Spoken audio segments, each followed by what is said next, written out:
my last lecture, I've mentioned about the problems of when the Hilbert functions is maximal.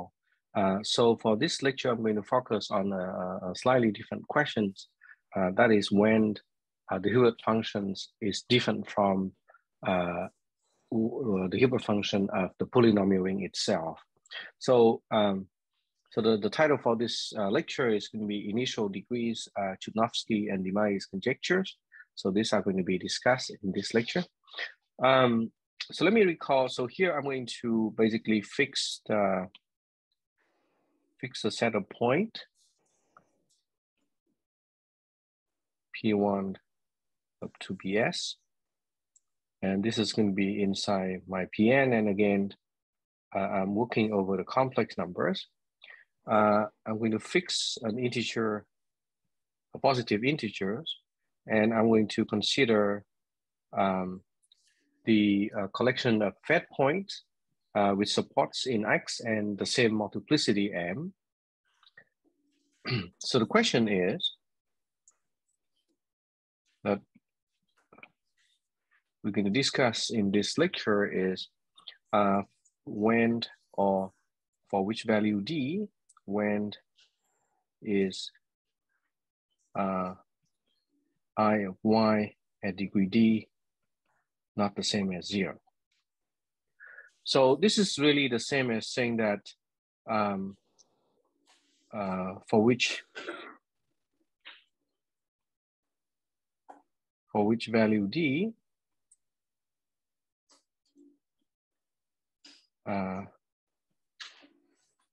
there does exist homogeneous polynomial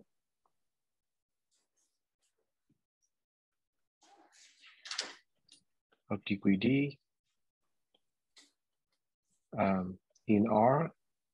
Oh, and once again, R is going to be coordinate ring of the given projective space that vanish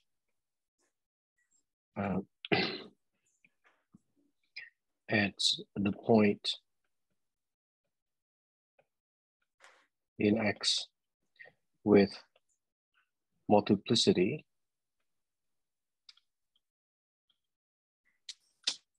at least M. So that's the question that we are interested in.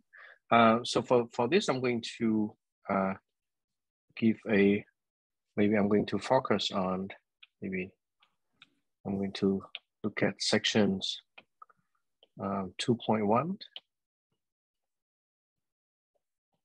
I'm going to focus on initial degree.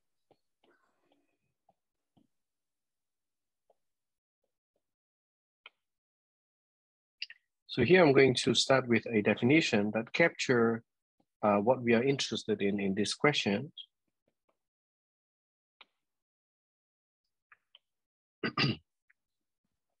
So for a homogeneous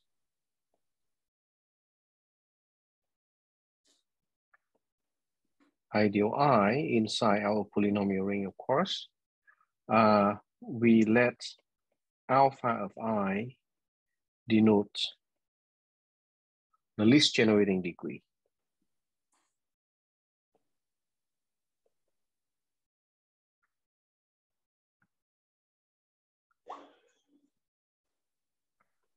Of I.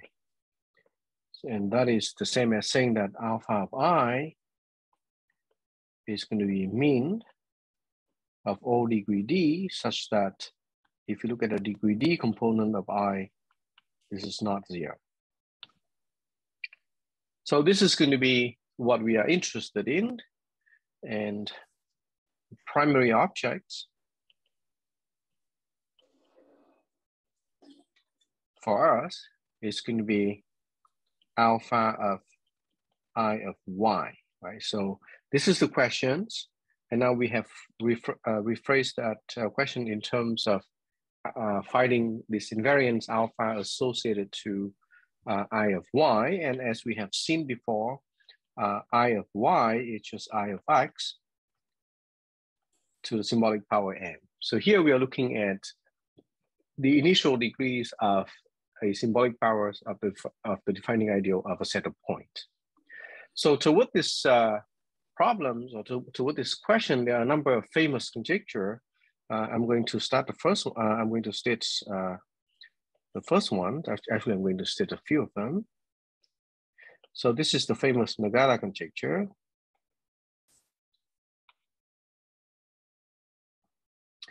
So Nagata conjectures that if you have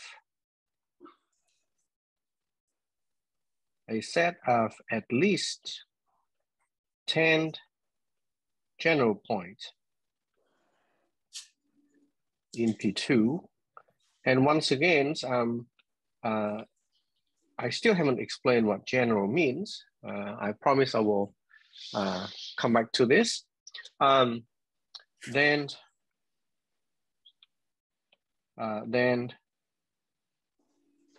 alpha of the symbolic powers, the M symbolic power of its defining ideal is at least M times the square root of S for all M being positive integers. In fact, it can be proved that this equality actually holds.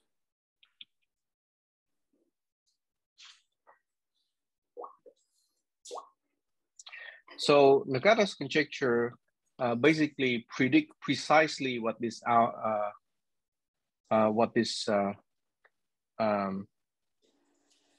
no, sorry, that's not true. I'm sorry, that can't be true because this the left hand side has to be an integer. Sorry for that. And so Nagata's conjecture is for P2, and is still very wide open. And there's a conjecture that generalizes Nagata's conjecture. This is by Yorobino.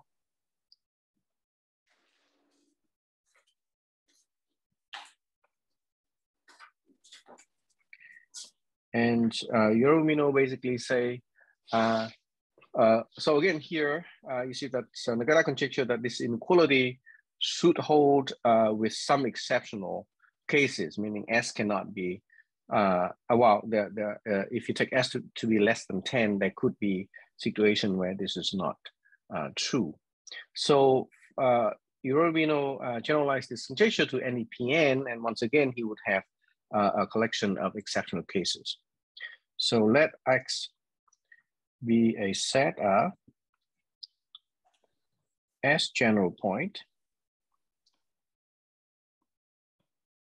in Pn, where, so the exceptional cases for him would be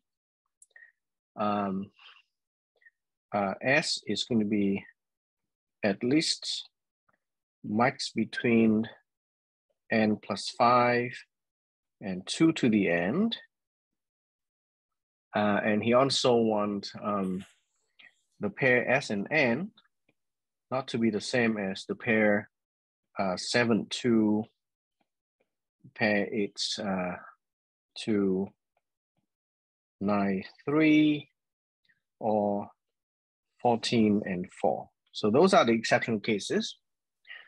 Then he predicts that alpha of Ix, again, to the symbolic power M, is at least M times the nth root of S, for all M being a positive integer. So both of these conjecture, of course, are very wide open. There are a lot of works regarding Nagata's conjecture, and even in P2, this has proved to be a very difficult conjecture. And notice that these two conjectures are for set of general points, right, or general set of points. There's also conjecture for any set of points, and so that's the next conjecture that I'm going to state. So maybe I'll state the next conjecture together. This is 2.4. So here I'm going to let X be any set of S point in Pn. Okay. Then Chudnovsky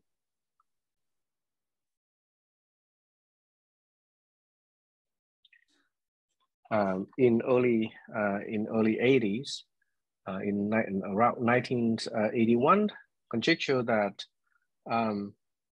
alpha, maybe right it is, all right, for all positive integer m, we have alpha of the m symbolic power of the defining ideal of X divided by M. This is bounded below by alpha of I of X itself plus n minus 1 over n.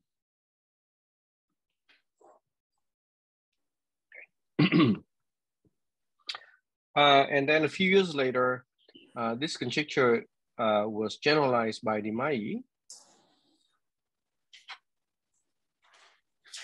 and he conjectured that for all m and t being positive integers, we have the left-hand side is still the same, alpha of I, or the m symbolic powers of Ix divided by m.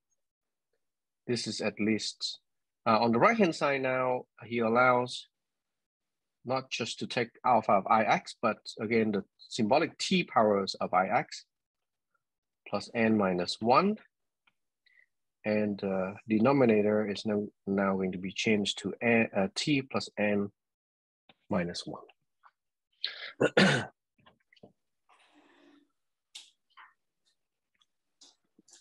So unlike the case for Nagata or Yorobino's conjectures, where they actually predict the values of alpha or the values of the Wahl-Schmidt constant, as I will explain shortly, this conjecture, Chudnovsky and Demai give a lower bound for that invariance.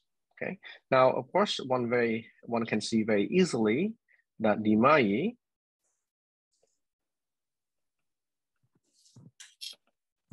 implies Chudnovsky. Professor Tai Huy Ha, what is n here? You mean this big N? Yes, big N. Okay, this is defined here. Yeah, it's just any number. It's just the dimension of the ambient space. And it is also same as in conjecture 2.4? Yes, yes. Okay. So this is also N, right? So you take a set of points inside the ambient space of N dimensional, then that's just the dimension of the projective space. Okay, thank you. Yeah. That's a very good question, because later on when we try to generalize this conjecture to beyond set of points, then in fact you no longer take this to be the dimension of the ambient space anymore, but in fact you're going to take that to be the big height of the ideal or the defining ideals. So we'll see that hopefully in my last lecture. So at this moment, is there any relation between S and N? No. 2.4. So at this moment, N is just any given dimension. You are sitting inside a projective n-dimensional space. For example, you're in P2, then n is 2. You're in P3, then n is 3. You're in P4, then n is 4, etc. S is just the number of points. You can take any number of points inside any projective space. Okay. Okay. Thank you. Thank you. Yes. Okay. So so for the so let me maybe one minute. So these two conjectures are going to be the focus of my lectures, my third and my fourth lectures. And in the end, I'm hoping to present a proof of this conjecture for a general set of points using containments of ideals. So containments of ideals is very algebraic notions and techniques. And I'm going to hopefully be able to show that this can be applied to this a little bit more geometric problems. So these two conjectures can be rephrased in terms of another invariance associated to an ideal or the defining ideal of a set of points. And so I'm going to move on to define that invariance is called the Wahl-Schmidt constant.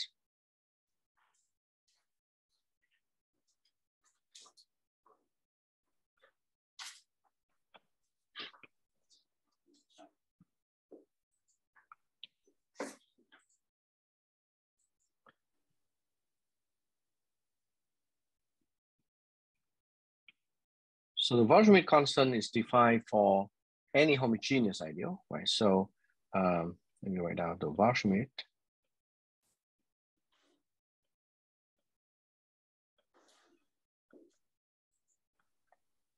of a homogeneous ideal.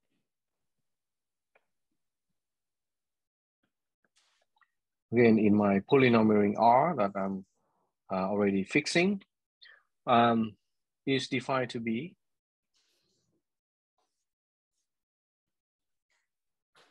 so the Wahl-Schmidt constant is going to be denoted by alpha hat, and alpha hat of I is going to be just the lim as m goes to as m goes to infinity of the quotient similar to the quotient that you see in Chudnovsky and the Mai's conjecture. So look at alpha, which is the least or the initial degree of the m symbolic power of I, and then divided by m and take the limit as m goes to infinity. Now, of course, the first question would arise, is this well-defined? Right? So just to give you some fun, I'm going to give you an exercise. So maybe I include this number. This is 2 point. Well, maybe I don't have the number. Maybe let me just keep track of my number. So this is 2.6 somewhere. And then this 7, because I might need to refer back to this number later on. Show that this is a well-defined invariance. And in fact, instead of taking the limits, you can just take the infimum of this quotient.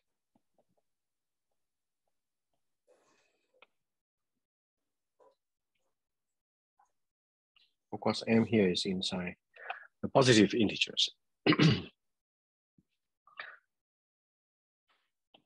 So let's look at some examples.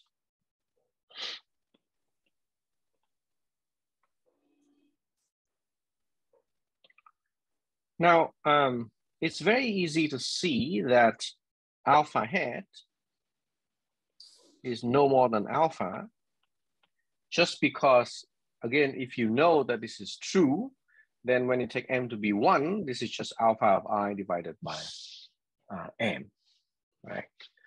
Provided we talk about radical ideals, okay? And another way to see this is, again, this is because we know that I to the m is contained in I to the symbolic powers, right? So instead of having I to the m here, because of this containments, it implies that the initial degree of this guy is at least the initial degree here. So the initial degree here is at most the initial degree here, which is m times the initial degree of I. So when you divide by m, you get rid of that m, and what you have left is the initial degree of I. Okay? So, and so this is easy, and particularly,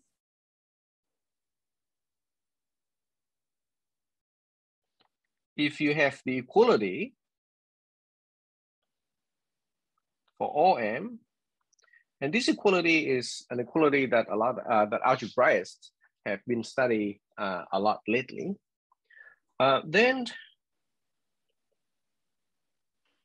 we have the equality between alpha of I and its Wahl-Schmidt constants. So that's one example. The next example is this. Actually, this is a very recent result of many people. Phonic, maybe I'll use at all. And this is a result in 2017, so it's quite recent. And they basically determined alpha hat of the defining ideals of Ix, of a set of point X, is determined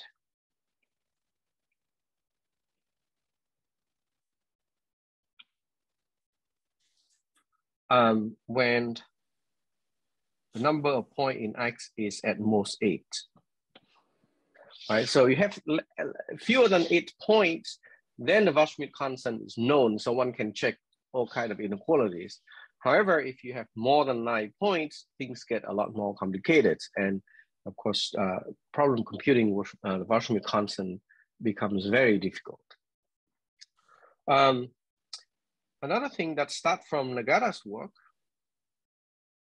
So this is when he proved, this is when he made the conjecture. And of course, this is in his work in giving a counterexample to Hilbert 14's problem. He basically, maybe I should say that Nagata do this for n equal to 2, meaning points in P2, and generalized for all n by others. I might not remember precisely who's the first one, but the method of generalization is quite straightforward. So it's proof that if X is a set of, so the number of point now is a power, n power of some integers, general point.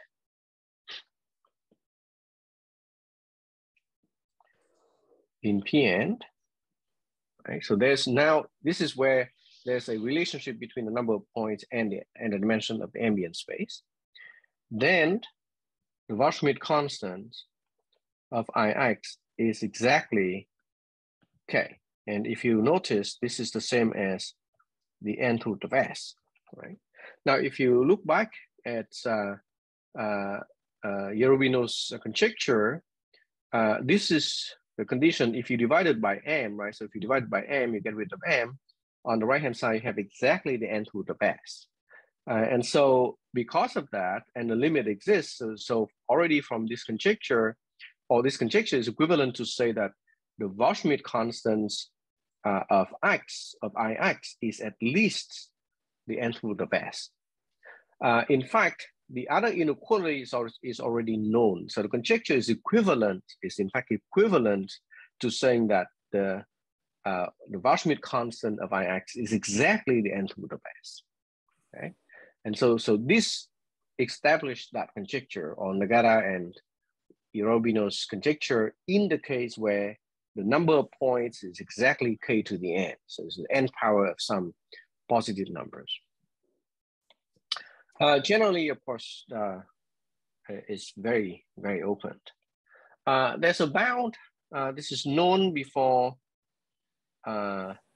Chudnovsky and Limai. It's by Skoda in 1977, where he proved that the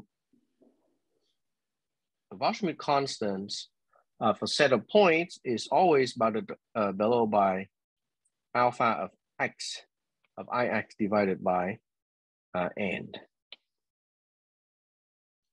So this, if you look at this, you see that it's quite close to what the conjecture, or what Chudnovsky's conjecture is, right? Chudnovsky's conjecture basically say, well, instead of having just alpha by x over n, you can even increase the numerator by n minus 1, right?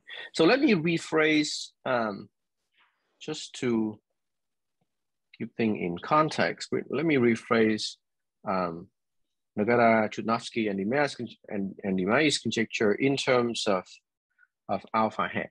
Okay, so Nagata and Yerovino. Yerovino also call this Nagata's conjecture. So generally people call it Nagata's conjecture. Let X be a set of S general point in Pn, then the Wahrschmidt constants of Ix is the same as the nth root of S.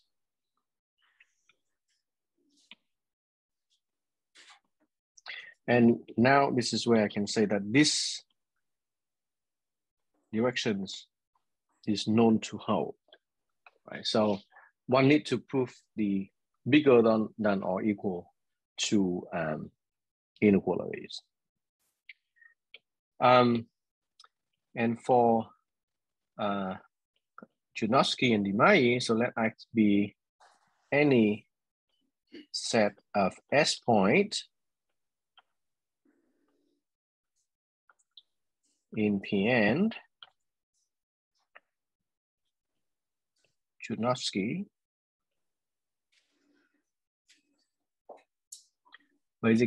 basically says that alpha hat of Ix, which is the Waschmidt constant, is at least alpha of Ix plus n minus 1 over n, and Dimai say that alpha hat of Ix is at least alpha of Ix to the symbolic t power plus n minus 1 over t plus n minus 1 for any positive integer t. So these are the conjecture related to the question that we stated at the beginning of this lectures. The focus for me would be the last two conjectures, Chudnovsky and Dimai's conjecture. I'm not going to talk about Nagata's conjecture from now. So what is known, or what has been known with these two conjecture? Known cases.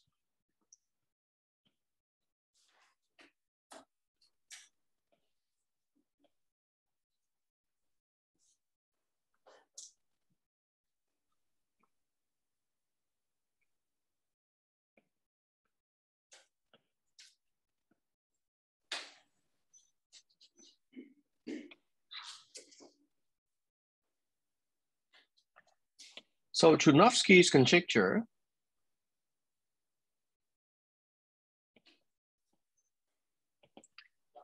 is known to hold in the following cases.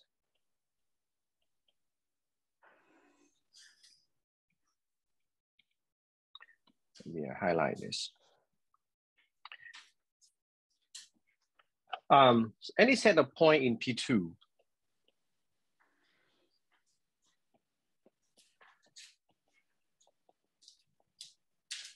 so regardless of number of point, excuse me, regardless of the number of points, this is proved by Chudnovsky himself, where he generalized what Skoda has proved before, and because of this, he made the conjecture. So he proved for points in P2, and he made the conjecture for any point. His proof actually used a method in complex analysis. A general or set of general point, a general set of point. So I usually use interchangeably set of general point or general set of points. They mean the same thing for me. In P3, this is proved by Dumitsky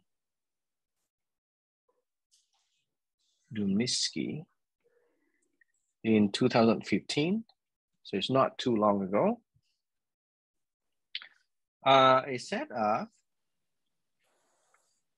n plus 1, so here is another case where the number of points is related to the dimensions. Points in generic positions. So let me just put out a terminology, and then I will explain what that means. So point in generic position is very much the same as saying that it has the maximal Hilbert function.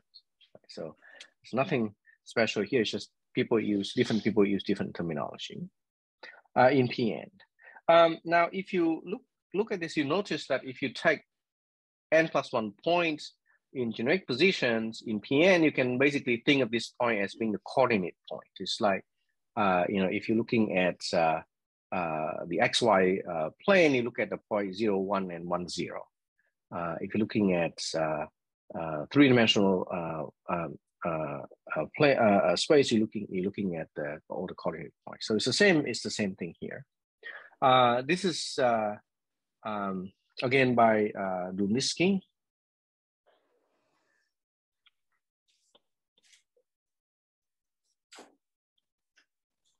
In the same paper, 2015.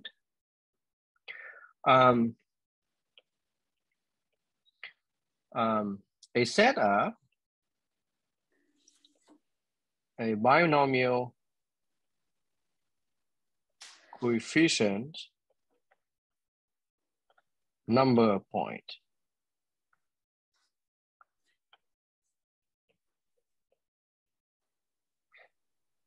Forming a star configuration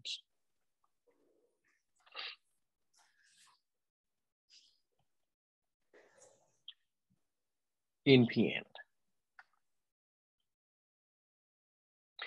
So,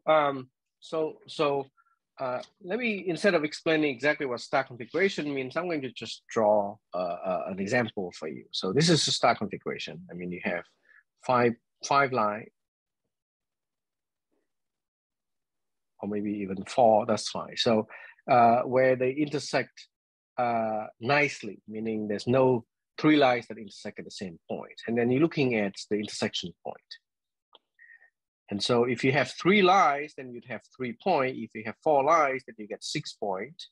If you have 5 lines, then you get 10 points. And if you look at those numbers a little bit closely, you realize that 3, 6, 10, those are the same as the number of the Hilbert function of the polynomial ring in 3 variables, right? So those are of the form n plus d choose n, right? Or d plus 2 choose 2. In the case of P2. Last lecture, we look at an example where you have 6 points, right? And we explain the Hilbert functions. So that's why it's called binomial coefficient number, because it's of the form d plus 2 choose 2, or n plus d choose n. And they represent the Hilbert function of the polynomial ring itself.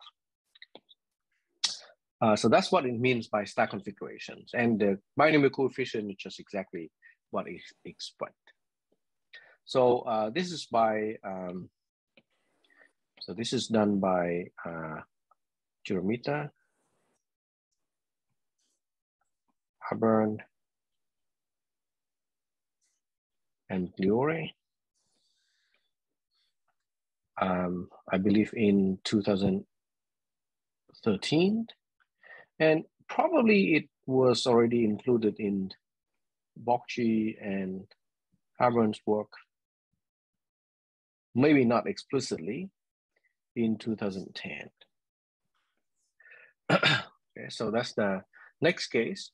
And then we have just any set of points lying on a quadrix.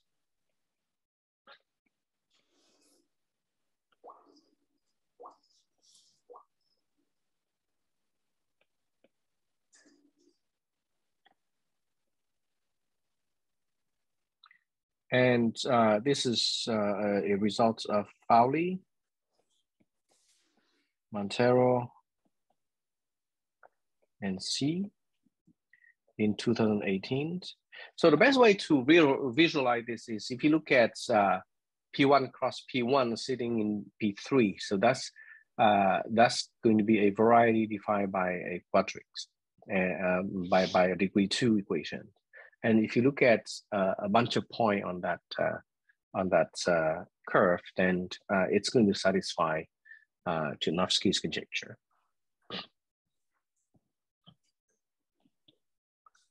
At least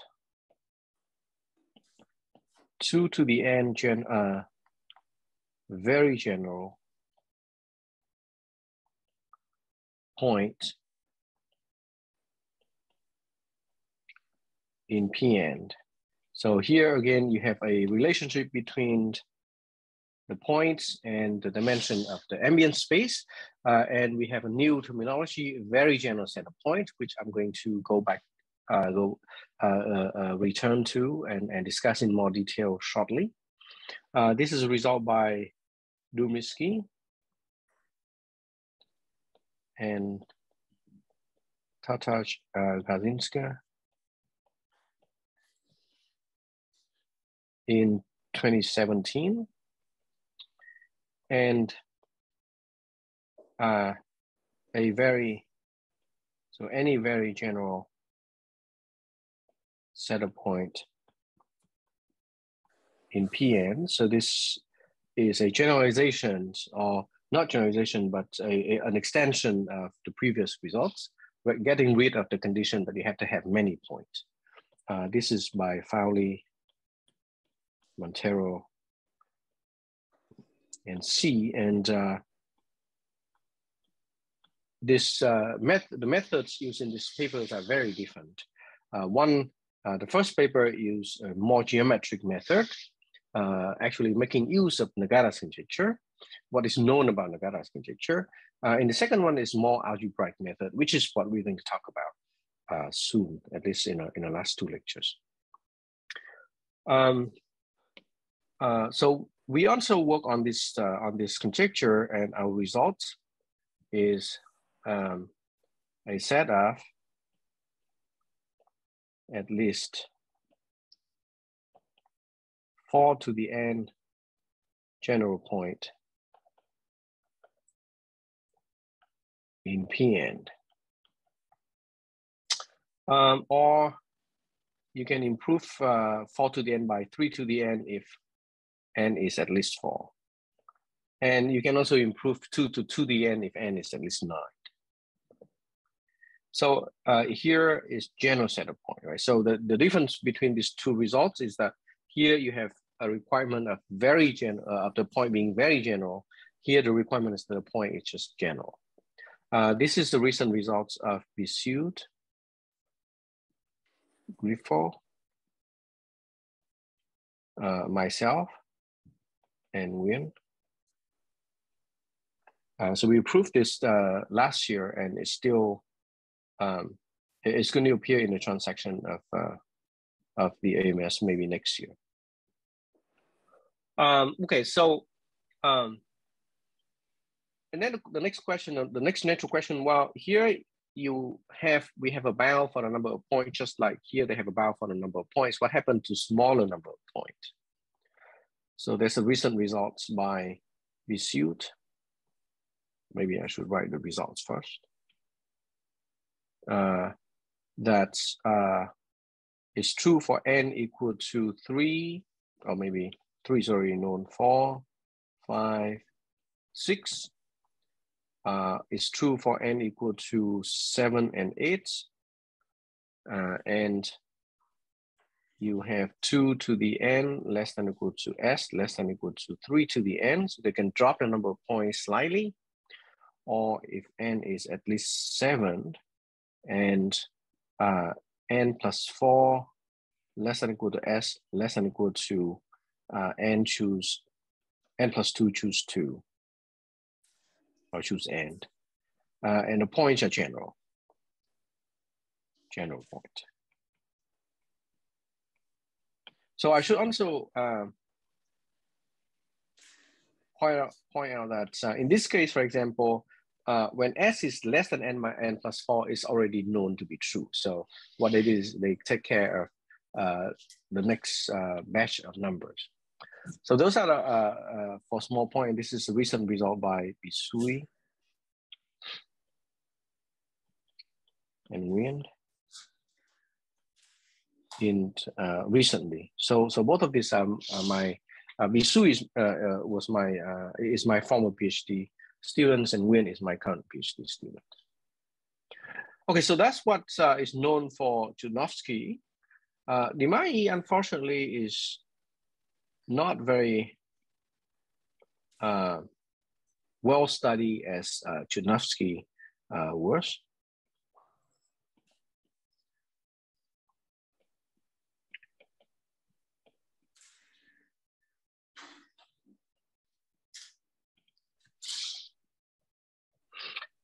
So, so the first situation for Limai is known when you have point in P2, right? So points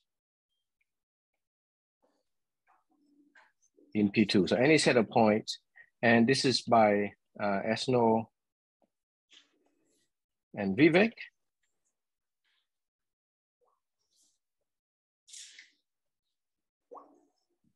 In 1983, so it's a long time ago. And then it's known for at least t plus 1 to the power n for fixed t,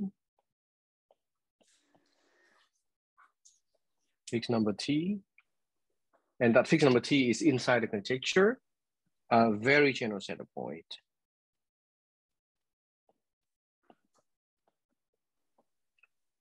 In Pn, and once again, here you see the condition being very general set of point, and this is the recent results of Malara, Schamberg, and Spahn in 2018. And it's slightly generalized by Chang and Zhou in 2020. And the next results is a set of at least 2t plus 2, so it's a little bit bigger than this, to the power n, again for a fixed t, general point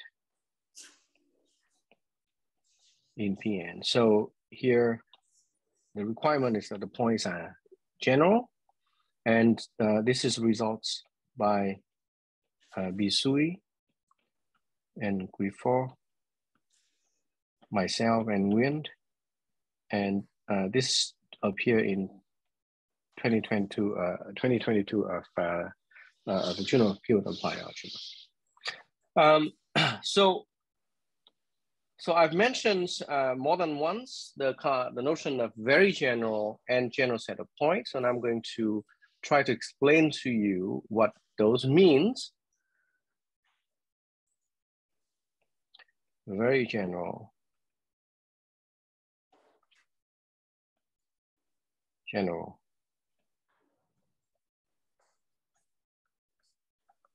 A point.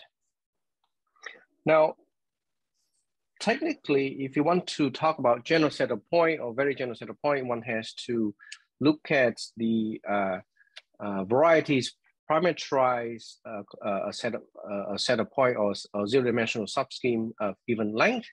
So you have to go to the Chow variety or the Hilbert scheme of point. But first, there's a much easier way to view general and very general set of points, and that's what I'm going to try to explain to you. So once again, we fix a set of point P1 up to PS inside PNs, and let me just write PNC here. And PI has coordinates AI0 up to AIN. So I can actually view this set of point as a matrix, right? So I can view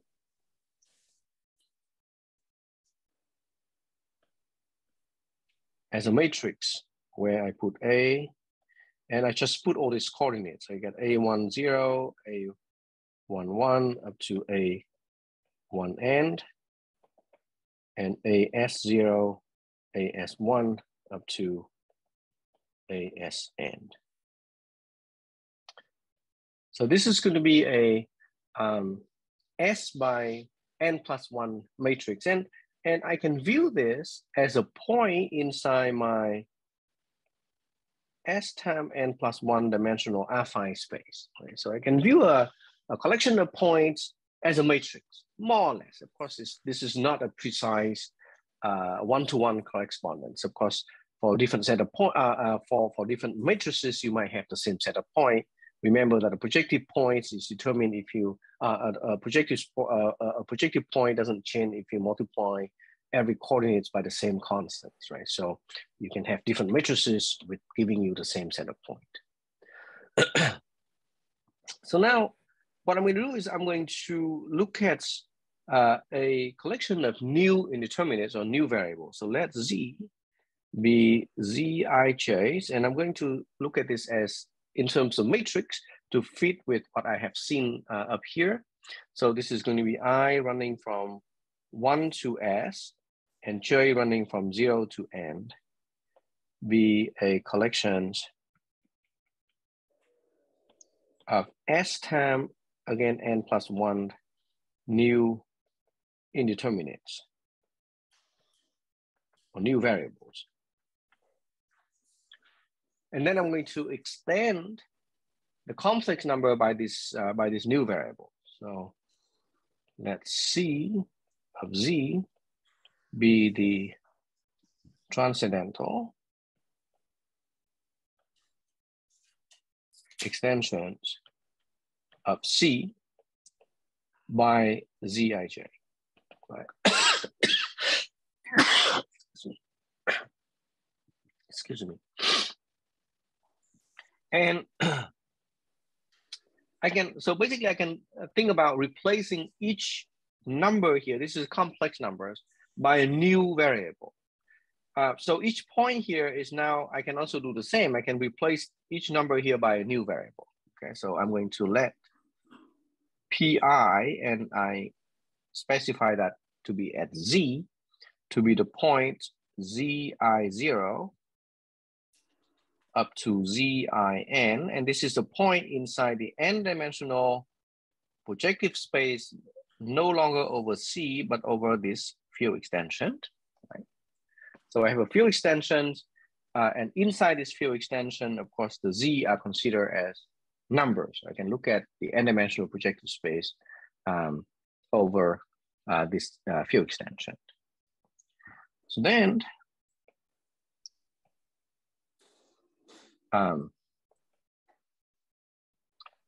then I can form the collections of points. So let XZ just be the collection of P1Z, PSZ. Now, what you can see is that it really doesn't matter what P1 of 2PS that I start with.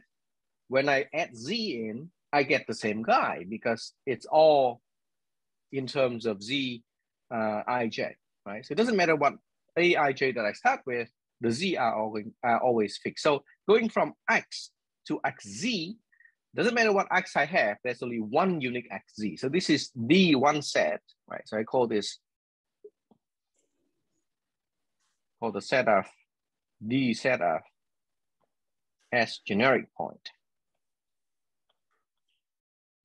Right, so this is generic, not general. Generic, and of course, it's sitting inside my, again, n-dimensional projective space with over the field extension. So this is one process. I can replace the A by the Z, but I can also go backward. I replace the Z by the A, right? So if I'm given this guy, and now I can, instead of looking at the Z, I can replace the A in. Then given one specific generic set of point, for different A, I get different guy, different set of point downstairs. Right? So I'm going to let XA denote what is obtained from XZ by replacing Z with A. Now, as I said before, in this replacement, when I replace Z with an A and I get a matrix, it doesn't necessarily give me a set of distinct points. It could happen that two rows are somehow proportional. and they give me the same point, right? So in this replacements, I no longer necessarily obtain a set of S distinct point in Pn. However, if I avoid all these trivial conditions, for example, if I avoid all the condition that one row is a multiple of the next, then I will have a set of distinct point. Right? So in fact, the fact is that there exists an open subset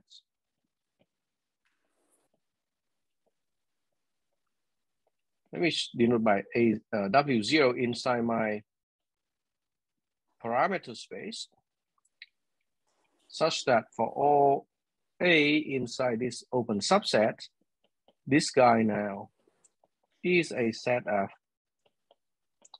S distinct point in Pn. Okay, so this is this process is called specialization, right? So I specialize the generic set of point to get the set of point downstairs in Pn, and this is now over C. Right? So going xz, you substitute z by a, you get xa. This process is called specialization. And I'm going to talk about specialization in more detail later. So what does it help us in understanding what it means by generic or by general or very general set of points? So this is the definitions.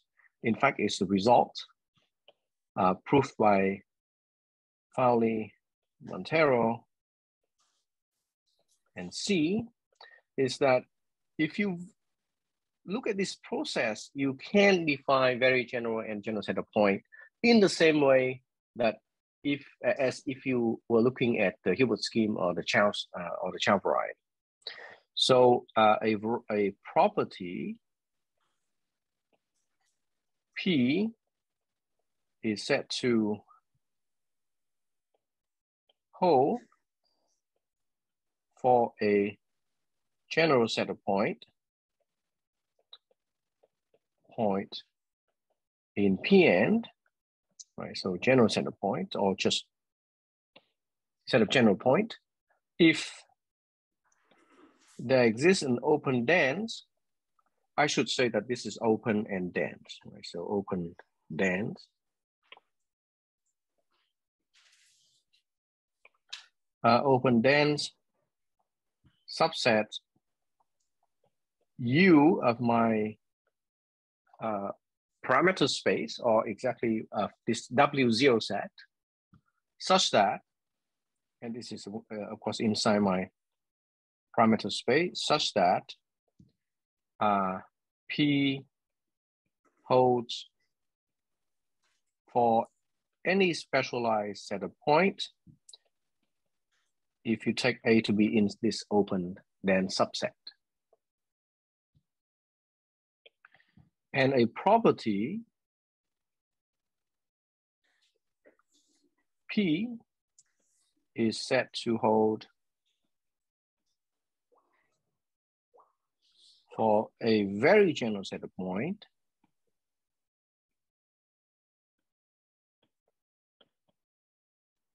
in Pn, very general, if there exist infinitely many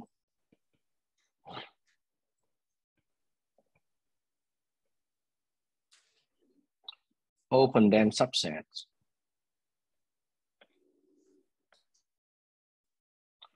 all right, U and these are still contained in W in 0 inside the parameter space for n's running from 1 to infinity, okay?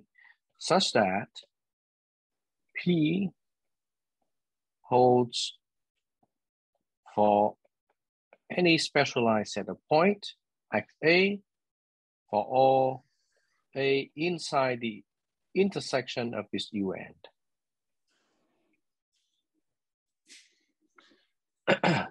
So Of course, theoretically, if you look at an infinite collections of open subsets, you don't quite really know what this intersection should be, right? It could even be a closed subset, right? So going from a statement, proving a statement for very general set of point to general set of point is quite a difficult problem. It's like going from having infinite intersection to a finite intersection, or in fact to just one subset. So you have to find, here you have infinitely many subsets satisfying certain conditions so that when you take the intersection, you get probability P. Here you have to find one subset that holds for infinitely many conditions, right? So that is the difference between the two. So I hope that I have been able to show you the difference between very general and general set of points. And in my next two lectures, I'm going to talk about containments of powers of ideals. So maybe I will start containment of power of ideals maybe for a few minutes, and then hopefully be able to explain to you how containments of powers of ideal can be used to prove Tunovsky and Demey's conjecture for a general set of points, maybe sufficiently many points, right? So containments. Can you hear? Of ideals.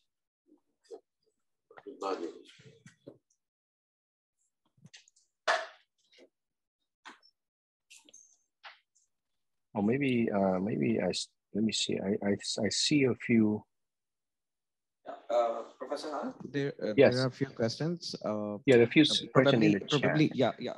Probably there are a few in the chat, and probably you need to shed more light on the specialization, I think.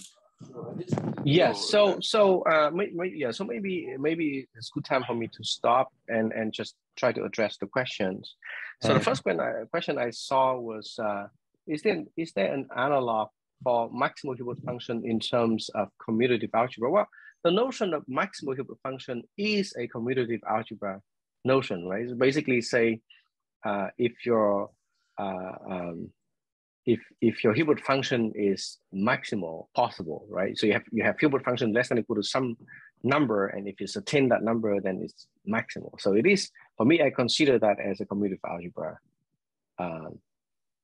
conditions. The second one is restriction on S and N is only for conjecture 2-3, conjecture 2-4 as well. So 2-3.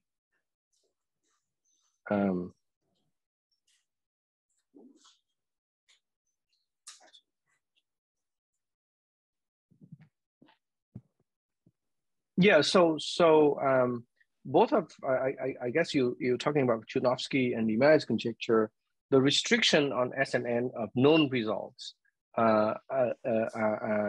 separately for either of the conjecture. For example, you know some Tunovsky conjecture holds for some cases where you have restriction between S and N, but then you also know Tunovsky conjecture hold for some other cases. Unfortunately, there are a lot more work regarding Tunovsky conjecture compared to works regarding Demey's conjecture. Much less is known about Demey's conjecture. Any other question? Yeah, there is one question. What is the relation between the topologies, Zariski topologies, between the PN and the specialization space? So that's a very good question. So the topology are both Zariski topology, right? So the closed subsets are still vanishing or the zero set of a bunch of polynomials.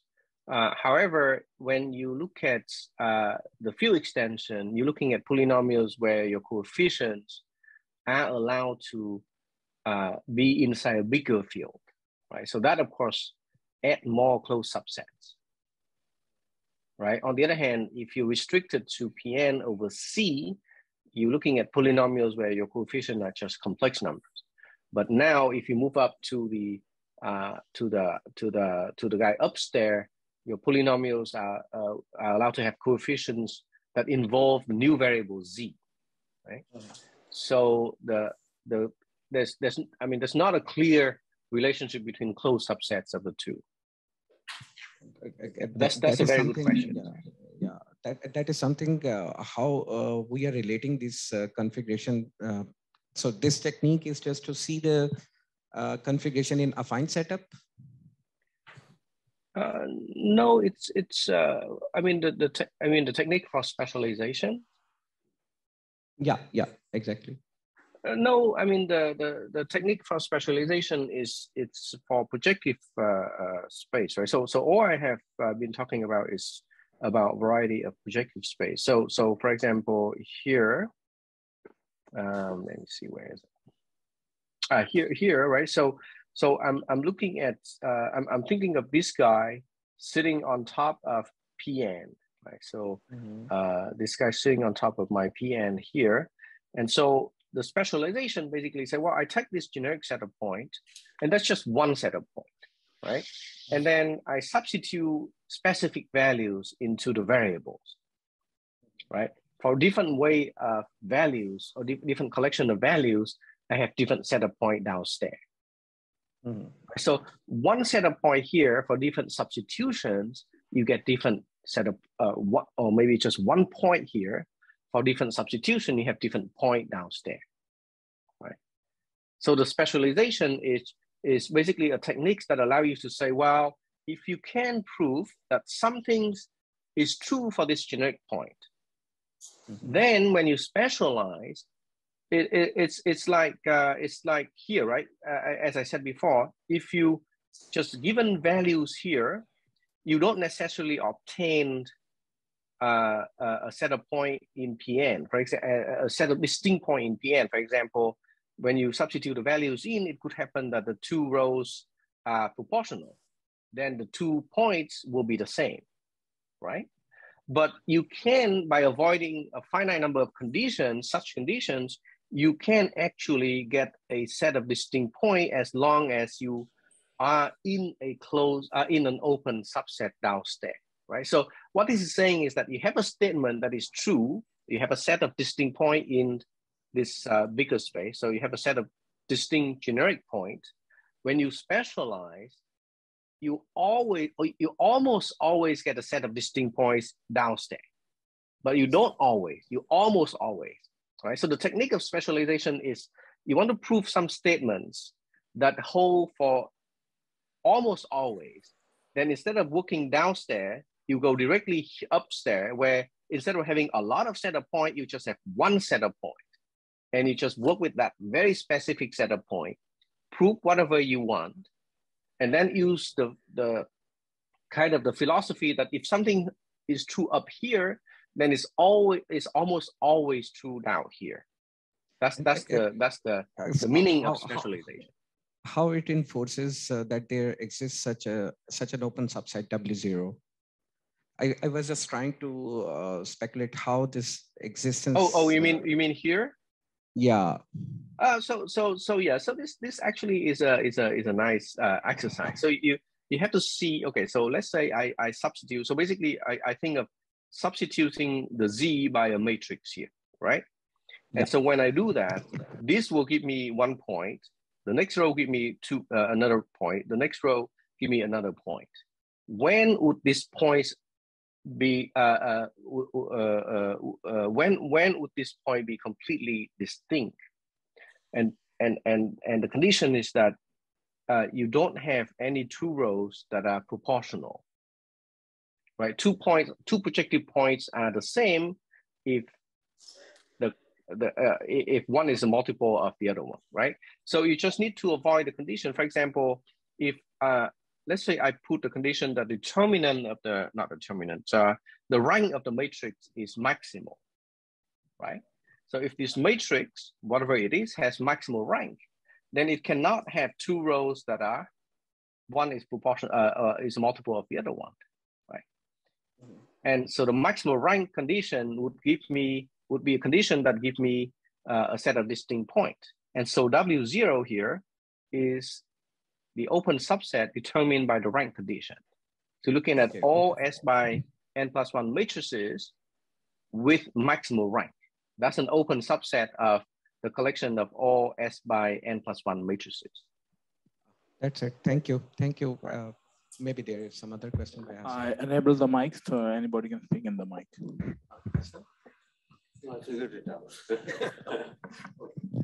Maybe some other questions from the audience. Oh, yeah. You can use. How we can define Welch-Schmidt constant in context of projective varieties? So the Welch-Schmidt constant is defined for homogeneous ideal, right? So that's why, because the Welch-Schmidt constant is determined by looking at the least generating degrees. So when you talk about least generating degree, you want your ideal to be homogeneous. That's why everything I talk about is in the context of projective variety. Because if you move to R5 variety, then you no longer have the homogeneity, right? So you just take a homogeneous homogeneous ideal. You look at its M symbolic powers. That's also a homogeneous ideal. And for homogeneous ideal, that you know that it decomposed into homogeneous pieces, right? You just look at the least degree zero, the least degree piece, the first one that is non-zero. And that is the degree, and you divide it by M, which is the symbolic powers, and then you take the limits. And it's as I put it as an exercise, that that limits exists, and that's how you define the Welch-Schmidt constants. Did I understand your question correctly? In fact, the resurgence and other things will connect automatically with this whole setup. So I'm not going to talk too much about resurgence number, but because I'm talking about containments, of course, it's going to be very closely related, because resurgence is to measure the non-containment, right? So I'm not directly talking about non-containment. I'm only talking about containments. So yes, there's the connections, but you won't see that connection in my lectures. And regarding to all these calculations, so is there some combinatorial structure which is linked with it? Some I mean, so for me, when I talk about points, I also think of it as combinatorial, but not in the sense that you're saying, like, you know, if matroid and things like that. So yes, so unfortunately, in my lecture, this is as much of combinatorics that you're going to see. Most of what's going to come next are pretty much algebraic about containment of ideals. Yeah, so initially I was very ambitious. I was hoping to be able to talk about both the geometric and the combinatorial consequences of the containment problems, but unfortunately, I don't think I have enough time. So if anyone is interested, I can give you some references to see how, again, with the same kind of containments that I'm going to talk about, in one hand, one can use those containment to prove or to work on the Chudnovsky and the Myers conjecture. On the other hand, one can look at this containment to, one can use this containment to investigate a number of problems in combinatorics, in particularly in combinatorial optimizations or linear programming problems. So if anyone's interested, I'll be happy to share some references. Any other questions?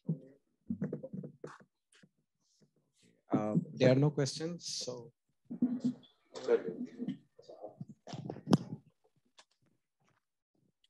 Is there any other question from online participants?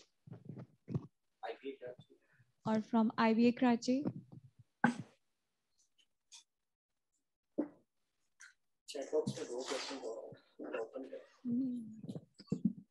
Okay, if there is no question, so let's thank the speaker. Thank you so much. Okay.